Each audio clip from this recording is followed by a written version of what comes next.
Hello friend, स्वागत है आप सभी का हमारे इस यूट्यूब चैनल मेजर टारगेट पर। तो दोस्तों आज के इस वीडियो में हम लोग क्लास 10 के फिजिक्स यानी कि फिजिक्स में जितने भी सारे फाइनल मैट्रिक बोर्ड परीक्षा में प्रश्न पूछे जाएंगे ना, तो सभी प्रश्न आज के इस वीडियो में हम लोग सम्मिलित किए हैं। तो दोस्तों अगर आप भी इस बार मैट्रिक बोर्ड परीक्षा देने वाले हैं ना, तो इस वीडियो को संपूर्ण शुरू से लेकर आखिरी तक जरूर देखिएगा, क्योंकि ये फाइनल एग्जाम का फाइनल रिवीजन वीडियो है। एक एक क्वेश्चन को बढ़िया तरह से याद कर लीजिएगा, क्योंकि आज के इस वीडियो में हम लोग जो 50 मोस्ट इंपोर्टेंट वीवीआई और वस्तुनिष्ठ ऑब्जर्व क्वेश्चंस को सेलेक्ट किए हैं ना, सभी प्रश्न आपका एनसीईआरटी के न्यू पैटर्न पर आधारित है। जी हाँ, वही पैटर्न जो आपके एग्जाम में पूछे जाते हैं। तो फ्रेंड फटाफट से वीडियो को लाइक कर दीजिएगा।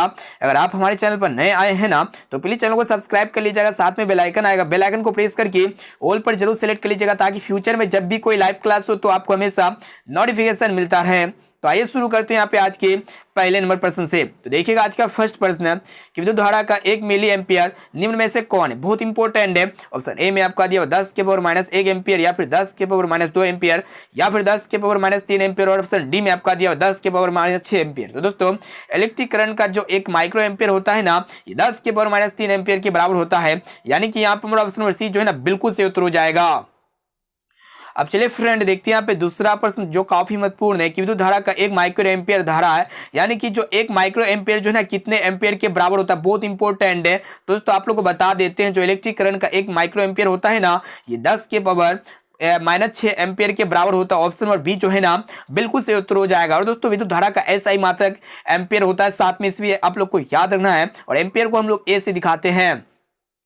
अब देखिए यहाँ पे 3 नंबर प्रश्न जो कि काफी महत्वपूर्ण है। बहुत बार गत वर्ष में आपका मैट्रिक बोर्ड परीक्षा में ये प्रश्न पूछा जा चुका है। क्वेश्चन से गढ़ा है कि विद्युत धारा को किस यंत्र से मापा जाता है। तो दोस्तों ऑप्शन ए में आपका वोल्ट मीटर से, या फिर एमीटर से, या फिर गैल्वेनोमीटर से, या फिर इलेक्ट्रिक मीटर से। तो दोस्तों इलेक्ट्रिक करंट को जो है ना जिस डिवाइस से मापा जाता है उसे हम लोग एमीटर कहते हैं। इलेक्ट्रिक करंट को हम लोग एमीटर से मापते हैं। और दोस्तों विभवांतर को किस यंत्र से मापा जाता है। तो दोस्तों वोल्ट मीटर से मापते हैं। साथ में इसे भी आप लोग को याद रखना है।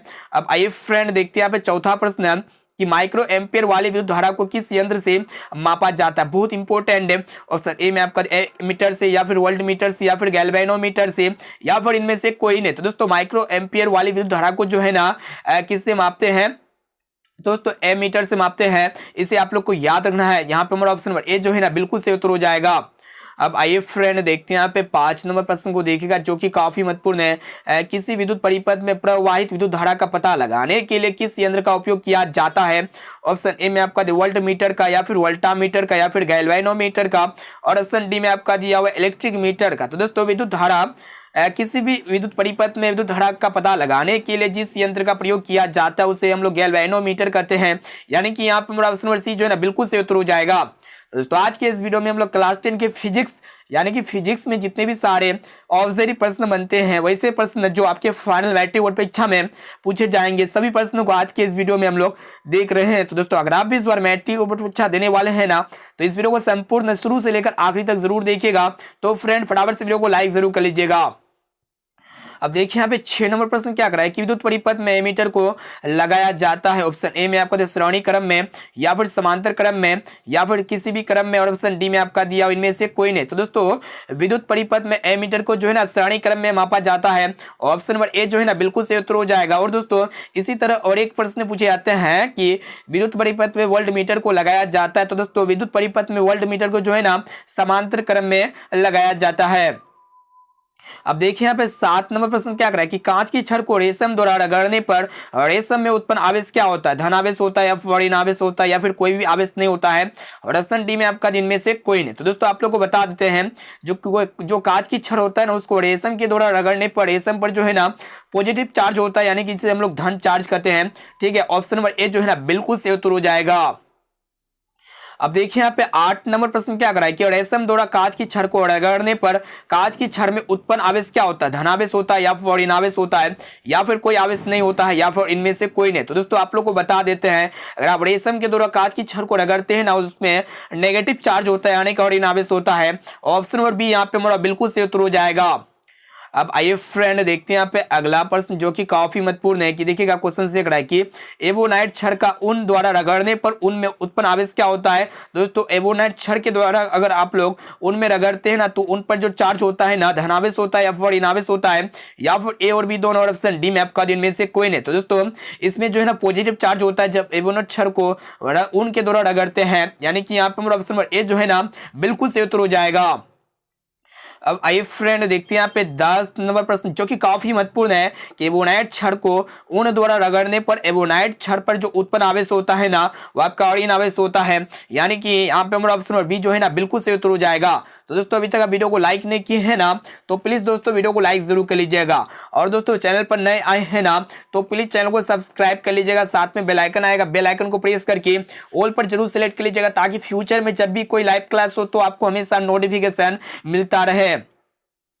अब आइए फ्रेंड देखते हैं यहाँ पे अगला प्रश्न क्या कर रहा है कि प्रकाश का परावर्तन का नियम है। तो दोस्तों प्रकाश का परावर्तन का नियम क्या कहता है कि आपतन कोण जो होता है ना परावर्तन कोण के बराबर होता है, जिससे हम लोग आपतन कोण को आई से दिखाते हैं और परावर्तन कोण को कोण आर से दिखाते हैं, यानी कि यहाँ पे ऑप्शन नंबर सी जो है ना बिल्कुल सही उत्तर हो जाएगा। और दोस्तों प्रकाश का परावर्तन का और एक नियम होता है कि प्रकाश का परावर्तन का एक नियम क्या होता है कि आपतित किरण, परावर्तित किरण और आपतन बिंदु पर डाला गया लंब तीनों एक ही तल पर होते हैं। और दूसरा नियम होता है कि आपतन कोण परावर्तन कोण के बराबर होता है।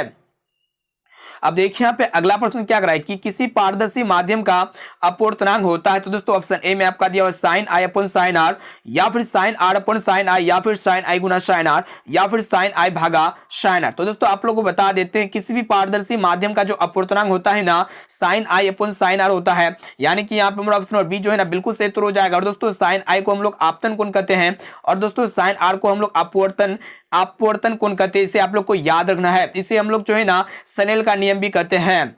अब आइए फ्रेंड देखते हैं यहाँ पे 13 नंबर प्रश्न को देखिएगा जो कि काफी महत्वपूर्ण है कि प्रकाश का अपवर्तन का जिसे हम लोग स्नेल का नियम कहते हैं। तो दोस्तों स्नेल का नियम क्या होता है कि sine I upon sine R ये जो होता है ना स्थिरांक होता है, यानी कि कांस्टेंट होता है, ये नियत होता है, यानी कि यहाँ पे ऑप्शन नंबर ए जो है ना बिल्कुल सही उत्तर हो जाएगा।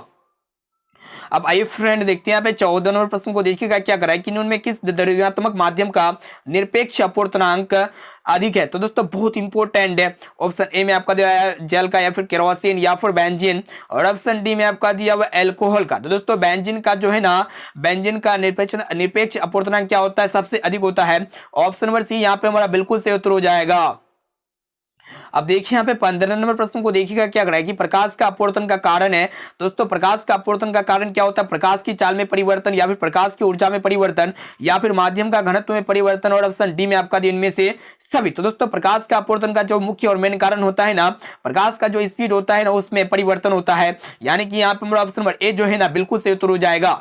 दोस्तों आज के इस वीडियो में हम लोग क्लास 10 के फिजिक्स में वैसे ऑब्जर्व क्वेश्चंस को सेलेक्ट किए हैं जो आपके बोर्ड परीक्षा में 100% फाइनल मैट्रिक बोर्ड परीक्षा में हूबहू देखने को मिलेगा। और दोस्तों इसमें जो 50 ऑब्जर्व क्वेश्चंस को सेलेक्ट किए हैं ना सभी प्रश्न आपका एनसीईआरटी के न्यू पैटर्न पर आधारित है। और दोस्तों ये 50% में से अगर आपको जो भी प्रश्न अगर याद ना होना तो प्लीज दोस्तों उस प्रश्न को अपनी नोटबुक में नोट कर लीजिएगा और उसे आप लोग जरूर याद कर लीजिएगा।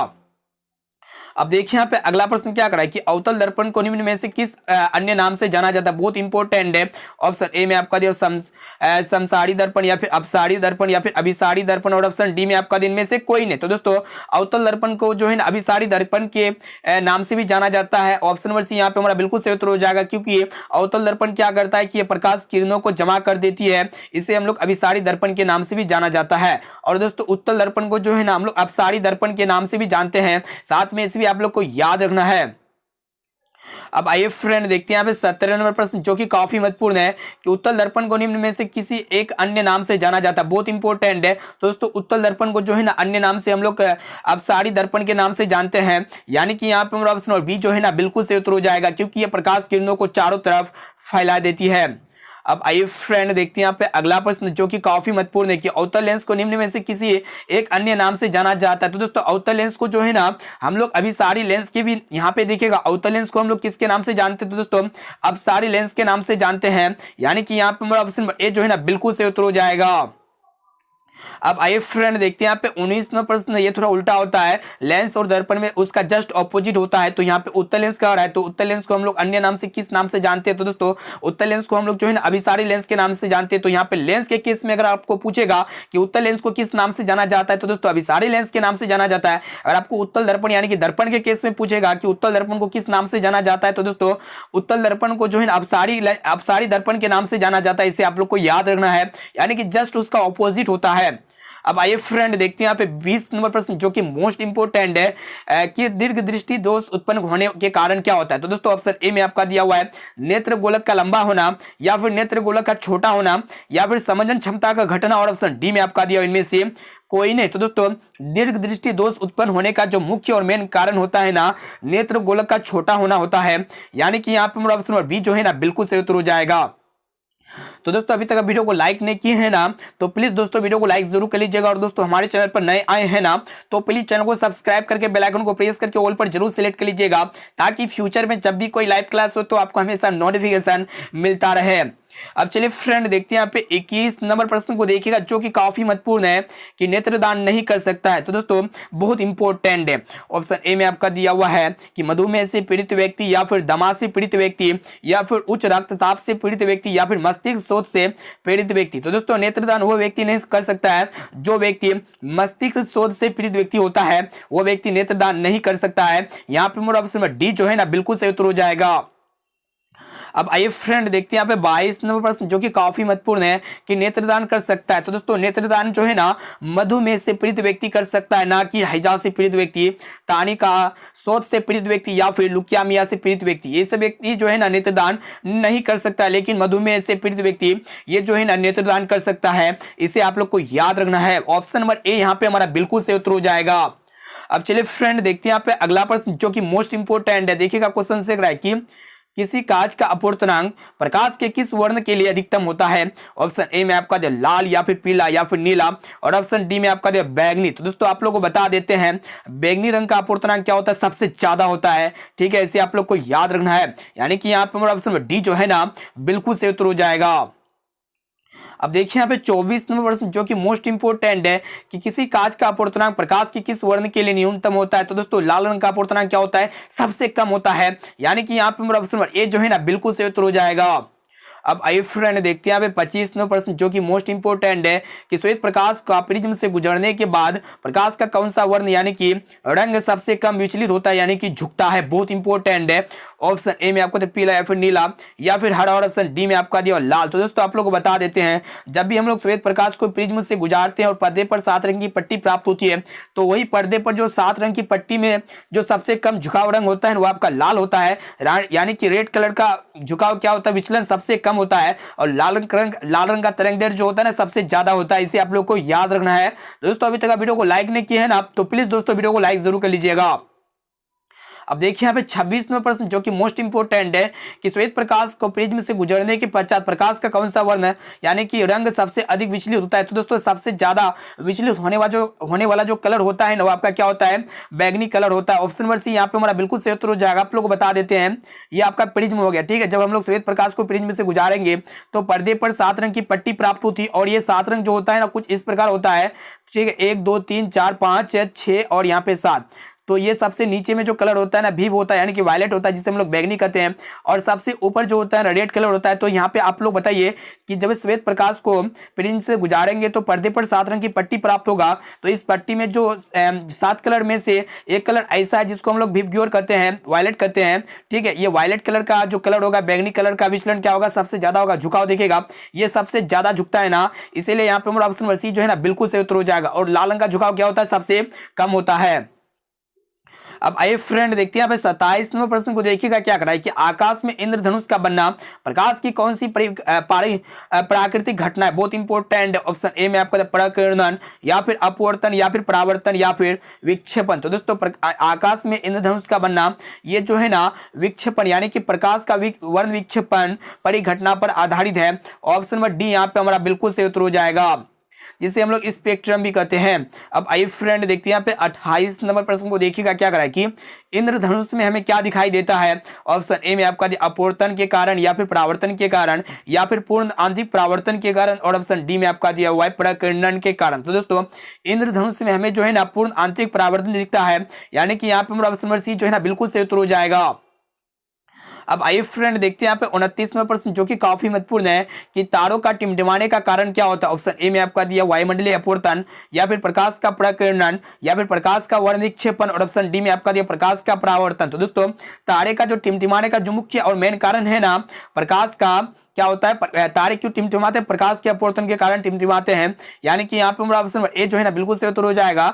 और दोस्तों तारे की हम लोग जो है ना वास्तविक स्थिति को नहीं देख पाते हैं, जबकि बदलती हुई स्थिति या फिर आभासी स्थिति को देख पाते हैं। अब देखिए यहाँ पे अगला प्रश्न जो कि काफी महत्वपूर्ण है कि जो धारा का 1 मिली एम्पियर निम्न में से कौन है। तो दोस्तों 1 मिली एम्पियर जो बराबर होता है नहीं है 10 के पावर -3 एम्पियर के बराबर होता है। ऑप्शन नंबर सी यहाँ पे हमारा बिल्कुल सही उत्तर हो जाएगा। अब आइए फ्रेंड देखते हैं यहाँ पे अगला प्रश्न, तो वही प्रश्न यहाँ पे हम लोग जो है ना रिपीट हो गया, तो यहाँ पे गलती हो गया। देखिएगा एक क्वेश्चन को याद कर लेना है कि विद्युत धारा का जो 1 माइक्रो एम्पियर बराबर होता है ना किसके बराबर होता है, तो 10 के पावर -6 एम्पियर के बराबर होता है। ऑप्शन नंबर बी जो है ना यहाँ पे हमारा बिल्कुल सही उत्तर हो जाएगा।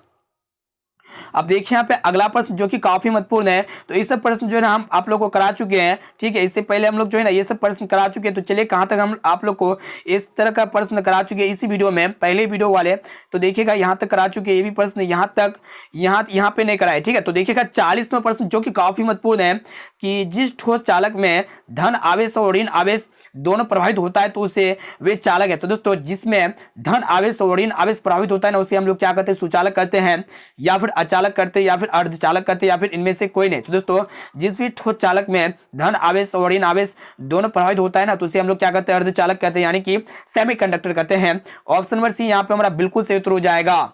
अब चलिए फ्रेंड देखते हैं यहाँ पे अगला प्रश्न, तो देखिए आगे यहाँ पे 41वां प्रश्न जो कि काफी महत्वपूर्ण है। ये भी प्रश्न जो है ना आपके फाइनल मैट्रिक बोर्ड परीक्षा में बहुत ही बार पूछा जा चुका है। इस प्रश्न को भी जो है ना अच्छी तरह से कंसंट्रेट होके याद कर लीजिएगा। तो क्वेश्चन से कराए कि तो देखिएगा क्वेश्चन से कह रहा है कि वायुमंडल में किस रंग का प्रकीर्णन अधिक होता है। तो दोस्तों आप लोग को बता देते हैं, ऑप्शन ए में आपका था नीला या फिर पीला या फिर लाल, और ऑप्शन डी में आपका था काला। तो दोस्तों ये प्रश्न बहुत ही सरल है। तो प्रकीर्णन जो सबसे कम होता है ना, नीला रंग का प्रकीर्णन क्या होता है, सबसे कम होता है। ऑप्शन नंबर ए जो है ना बिल्कुल सही उत्तर हो जाएगा। और दोस्तों वायुमंडल में नीले रंग के प्रकीर्णन के आप लोग को बता देते हैं, वायुमंडल में जो नीला रंग का प्रकीर्णन होता है ना सबसे ज्यादा होता है, ठीक है। यानी कि अधिक का मतलब क्या होता है, यहाँ पे अधिक पूछा गया, ठीक है। यहाँ पे कम बोल रहे थे तो अधिक पूछा है। तो वायुमंडल में किस रंग का प्रकीर्णन सबसे ज्यादा होता है, तो नीला रंग का प्रकीर्णन क्या होता है, सबसे ज्यादा होता है।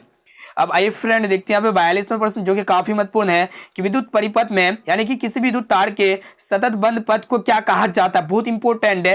तो यहाँ पे सतत बंद पथ को क्या कहा गया है, विद्युत परिपथ या फिर विद्युत धारा या फिर खुला परिपथ या फिर शक्ति परिपथ। तो दोस्तों सतत बंद पथ को जो है ना विद्युत परिपथ यानी कि इलेक्ट्रिक सर्किट कहा गया है। ऑप्शन नंबर ए जो है ना बिल्कुल सही उत्तर हो जाएगा।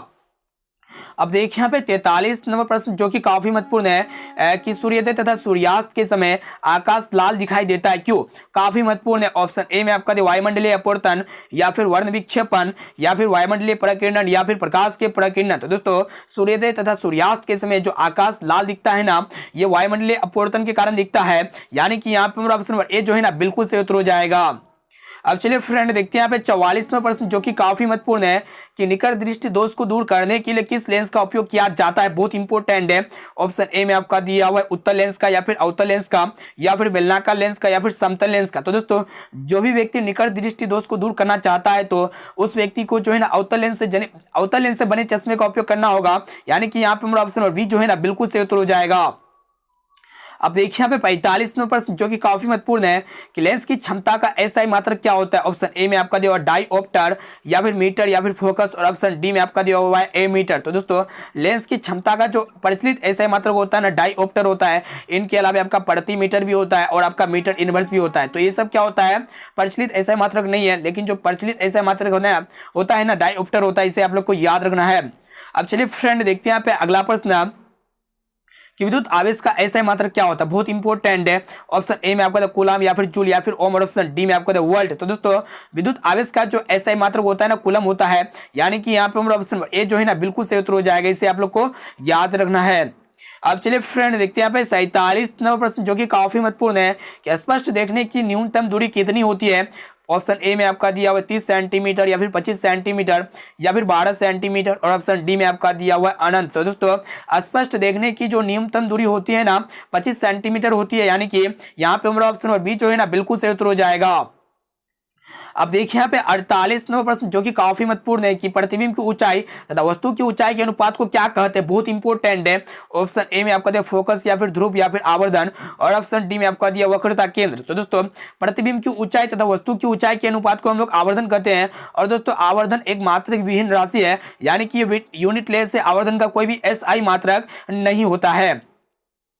अब देखिए यहाँ पे 49 नंबर प्रश्न जो कि काफी महत्वपूर्ण है कि चुंबक के कितने ध्रुव होते हैं। ऑप्शन ए में आपका दे 2 या फिर 3 या फिर 4 और ऑप्शन डी में आपका दे 5। तो दोस्तों चुंबक के जो है ना कितने ध्रुव होते हैं, तो दोस्तों चुंबक के जो है ना 2 ध्रुव होते हैं, उत्तरी ध्रुव और दक्षिणी ध्रुव, यानी कि यहाँ पे हमारा ऑप्शन ए जो है ना बिल्कुल सही उत्तर हो जाएगा।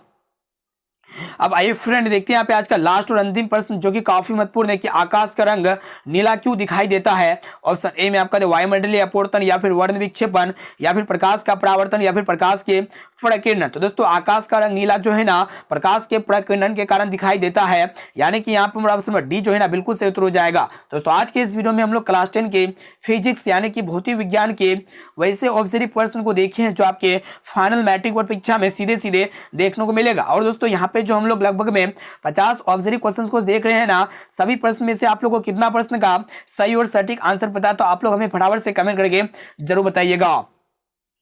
अब आइए फ्रेंड देखते हैं यहाँ पे आज का एचडब्ल्यू क्वेश्चन जो स्पेशली आपके लिए लिया गया है कि किसी अवतल दर्पण की फोकस दूरी होती है क्या, धनात्मक होता है या फिर ऋणात्मक होता है या फिर ए और बी दोनों, और ऑप्शन डी में आपका दिया इनमें से कोई नहीं। तो दोस्तों इसका राइट आंसर क्या होगा, आप लोग फटाफट से हमें कमेंट करके बताइए कि इसका राइट आंसर क्या होगा। साथ में भी बताना है कि 50 प्रश्न में से पहले से आप लोग को कितना प्रश्न का सही उत्तर याद था। अब आइए फ्रेंड देखते हैं। तो दोस्तों अभी तक वीडियो को लाइक नहीं किए हैं ना, तो प्लीज दोस्तों वीडियो को लाइक जरूर कर लीजिएगा। और दोस्तों हमारे चैनल पर नए आए हैं ना, तो प्लीज चैनल को सब्सक्राइब करके बेल आइकन को प्रेस करके ऑल पर जरूर सेलेक्ट कर लीजिएगा, ताकि फ्यूचर में जब भी कोई लाइव क्लास हो तो आपको हमेशा नोटिफिकेशन मिलता रहे। और दोस्तों इस वीडियो को अपने दोस्तों में ज्यादा से ज्यादा शेयर करें, ताकि वो भी जो है ना बोर्ड परीक्षा में अच्छे से अच्छे मार्क्स ला सके। तो दोस्तों फिर मिलते हैं जल्द ही अगले वीडियो पे।